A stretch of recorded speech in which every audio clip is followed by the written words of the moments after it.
Comme tous les matins, Nicolas Barré, le directeur de la rédaction du journal Les Échos. Alors déjà pour la prononciation, mettons-nous d'accord. Sur la publicité, les publicités, il est écrit, si je le fais phonétiquement, Huawei. Mais en fait on dit Huawei. Exactement. Huawei, le nom de ce fabricant chinois d'équipements de télécom qui est devenu synonyme d'espionnage, Nicolas.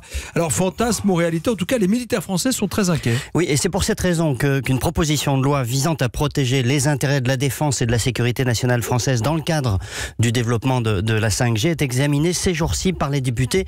La 5G, c'est quoi? C'est une nouvelle génération de réseaux mobiles qui est prévue à partir de 2020 et qui permettra de connecter beaucoup plus que les téléphones. Toutes les infrastructures sont concernées.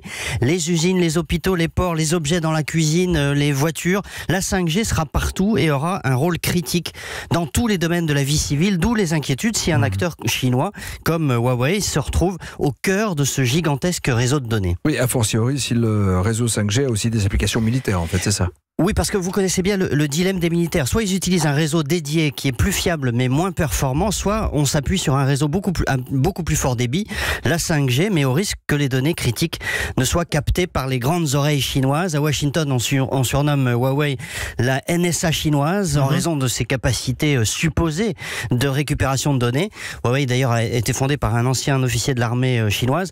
Le chef de l'OTAN, Stoltenberg, a mis en garde les pays de l'Alliance contre Huawei. Le commandant des forces alliées en Europe, le général américain Curtis Caparotti, a même déclaré au Congrès il y a quelques jours: si vous, les Européens, intégrez la 5G dans vos communications militaires, on ne communiquera plus avec vous. Mais que peut faire la loi française? Qu'est-ce qu'on peut faire juridiquement dans notre pays? Alors, la proposition de loi vise simplement à faire remonter au Premier ministre toute demande d'utilisation de ces réseaux par les militaires. Mais on voit bien que la question va au-delà. Huawei inquiète parce que la loi chinoise oblige les sociétés dont le siège se trouve en Chine à collaborer avec les services de renseignement et à leur fournir à la demande toutes les données qu'ils réclament. Or, la question dépasse évidemment le militaire. Ce sont aussi bien sûr toutes les données civiles, économiques en particulier, qui intéressent les Chinois.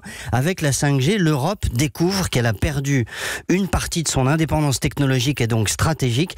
Voilà un sujet dont les candidats aux européennes devraient s'emparer d'urgence et sur lequel on ne les entend pas assez, hélas.